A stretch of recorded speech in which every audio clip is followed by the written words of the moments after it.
Commentaire de saint Thomas d'Aquin sur l'Évangile de Jean, chapitre 21, verset 23, suite. Selon Augustin, il faut comprendre cela d'une manière mystique, ne pas entendre demeurer au sens de rester, mais au sens d'attendre, selon ce verset, vous demeurez dans la ville jusqu'à ce que vous soyez revêtus de la force d'en haut. Luc chapitre 24, verset 49. C'est ainsi que le Seigneur dit de Jean, c'est-à-dire de la vie contemplative, « Si je veux qu'il demeure, c'est-à-dire qu'il attende jusqu'à ce que je vienne, soit à la fin du monde, soit à la mort de tout contemplatif, car la vie contemplative commencée ici sur terre n'y atteint pas sa perfection, elle demeure incoative et dans l'attente de la venue du Christ, devant être achevée quand il viendra. » Citation. On leur dit d'attendre en repos encore un peu de temps, jusqu'à ce que fût accompli le nombre de ceux qui servaient Dieu comme eux.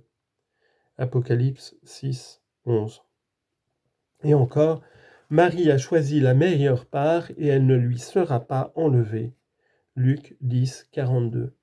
Et encore, la longueur des jours est dans sa droite et dans sa gauche sont les richesses et la gloire. Proverbe 3, 16.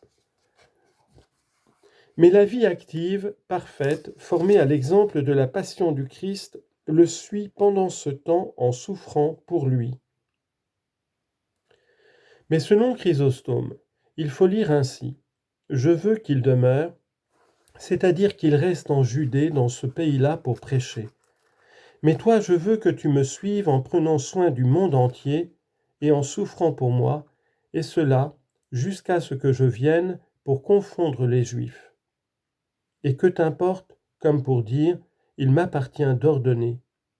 Car si les récits historiques nous le confirment, Jean ne quitta pas la Judée jusqu'à ce que Vespasien vint en Judée et prit Jérusalem. C'est alors que Jean quitta ce lieu pour l'Asie. Ou bien, selon Jérôme, il faut comprendre, toi suis-moi, c'est-à-dire par ta passion. Mais si tu veux que Jean demeure sans souffrir le martyre et la mort, jusqu'à ce que je vienne pour l'appeler auprès de moi, citation, « De nouveau je viendrai et je vous prendrai près de moi. » Jean 14, 3. Que t'importe ? Sous-entendu, ce privilège. Voilà pourquoi il est dit dans la légende du bienheureux Jean que, alors qu'il avait 90 ans, le Seigneur Jésus-Christ lui apparut et l'invita à son festin. Verset 23. Le bruit se répandit donc parmi les frères que ce disciple ne mourrait pas. Or Jésus ne lui avait pas dit « il ne mourra pas », mais « si je veux qu'il demeure jusqu'à ce que je vienne, que t'importe » Ensuite, lorsqu'il dit « le bruit se répandit », il nous montre la manière dont les disciples comprirent ces paroles du Seigneur, c'est-à-dire qu'il ne mourrait pas. Et c'est ce qu'il dit. Le bruit se répandit, c'est-à-dire on divulgua parmi les frères, c'est-à-dire parmi les disciples. Citation. « Voyez qu'il est bon et qu'il est doux d'habiter en frères tous ensemble. » Psaume 132, verset 1. Que ce disciple Jean ne mourrait pas. L'évangéliste corrige aussitôt cette manière de comprendre en disant « Or, Jésus ne lui a pas dit « il ne mourra pas ». Citation. « Et vous aussi, êtes-vous encore sans intelligence » Matthieu chapitre 15, verset 16. Toutes les autres choses ont déjà été exposées. Versets 24 et 25. Éloge de son évangile. C'est ce disciple-là qui témoigne de ces choses et les a mises par écrit, et nous savons que son témoignage est véridique. Mais il y a encore beaucoup d'autres choses que Jésus a faites, et s'il fallait les mettre par écrit, une par une, je ne pense pas que le monde lui-même pourrait contenir les livres qu'il faudrait écrire. Cet évangile est mis en valeur de deux manières. D'abord, bien sûr, à cause de celui qui en est l'auteur, mais ensuite à cause de sa vérité. Concernant l'auteur, il montre trois choses. En premier lieu, le privilège de sa dignité, parce qu'il est, lui, ce disciple-là, sous-entendu ce qui a déjà été dit, plus aimé, intime, interrogeant fidèlement, et auquel fut donné de demeurer jusqu'à ce que je vienne, toute chose qui regarde le privilège de sa dignité. On dit que Jean fut plus aimé spécialement en raison de la qualité spéciale de sa charité. Citation. En cela tous connaîtront que vous êtes mes disciples, si vous avez de l'amour les uns pour les autres. Jean 13, 35. Or aucun des apôtres n'a autant parlé de la charité fraternelle que Jean dans ses épîtres. On lit encore à son sujet que devenu vieux, il se laissait porter à l'Église par ses disciples pour y instruire les fidèles auxquels il disait seulement « Petits enfants, aimez-vous les uns les autres ». C'est en cela que consiste la perfection de la vie chrétienne. En second lieu, il montre sa mission qui est de rendre témoignage, et c'est pourquoi il dit « c'est ce disciple-là qui témoigne de ces choses ». C'est d'ailleurs le caractère propre de la mission des apôtres. Citation, « Vous serez témoins pour moi » Acte 1, 8. Et encore, « C'est vous qui êtes mes témoins, dit le Seigneur » Isaïe 44, 8. Enfin, il ajoute son zèle en disant et les a mises par écrit. Lui qui, par sa mission apostolique, a témoigné des actions du Christ auprès de ceux qui étaient présents, a aussi, poussé par son zèle, mis par écrit ses actions dans l'intérêt des générations futures et des absents. Citation. Prends un grand livre et écris dessus avec un stylet d'homme. Isaïe 8, 1. Et encore, la sagesse du scribe lui viendra dans le temps du loisir. Siracide 35, 25. Il fut en effet donné à l'apôtre Jean de vivre jusqu'au temps où l'Église avait retrouvé la paix. Et c'est alors qu'il mit par écrit toutes ces choses. C'est pourquoi il ajoute cela, pour qu'on ne croie pas que cet évangile ayant été écrit après la mort de tous les apôtres, et après que les autres évangiles ont été approuvés par eux, spécialement celui de Matthieu, semble avoir une autorité moindre que celle des 3 autres évangiles. L'évangéliste proclame ensuite la vérité de son évangile, et il parle au nom de toute l'Église par laquelle cet évangile fut reçu. Citation, « Ma bouche s'exercera à la vérité » Proverbe 8, 7.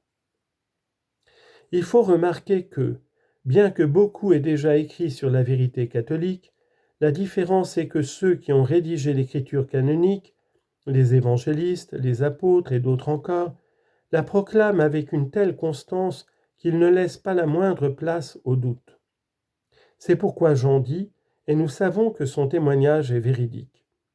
Citation, « Si quelqu'un vous annonce un autre évangile que celui que vous avez reçu, qu'il soit anathème. » Galates 1, 9. La raison en est que seule l'écriture canonique est la règle de la foi, comme le dit saint Augustin. D'autres encore ont parlé de la vérité en ne voulant être crus que dans ce qu'ils disent de vrai. Jean nous montre ensuite l'insuffisance de ses écrits au regard de la réalité qu'il met par écrit, comme pour écarter le fait qu'il ait écrit ces choses dans sa volonté d'en attribuer la grâce à celui qu'il aime, parce que celui-ci a fait non seulement ces choses, mais encore beaucoup d'autres qui n'ont pas été rapportées dans ce livre.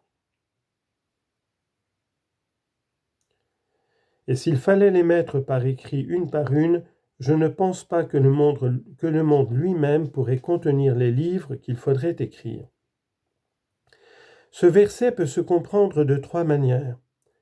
En un sens, contenir se rapporte à une capacité de l'intelligence, comme s'il disait « On pourrait dire tant de choses sur le Christ que même le monde entier ne contiendrait pas les livres qui seraient écrits à leur sujet. » Citation « J'ai beaucoup de choses à vous dire, mais à présent vous ne pouvez pas les porter. » Jean 16, 12. C'est-à-dire les comprendre. En un autre sens, puisque cette phrase est hyperbolique, elle signifie que les œuvres accomplies par le Christ nous dépassent complètement. Mais qu'est-ce qu'il dit là ?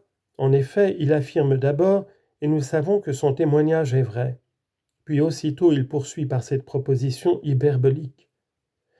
Mais selon Augustin, l'Écriture sainte utilise ces tournures imagées. Par exemple, « Je vis le Seigneur siégeant sur un trône sublime et élevé » Isaïe 6.1.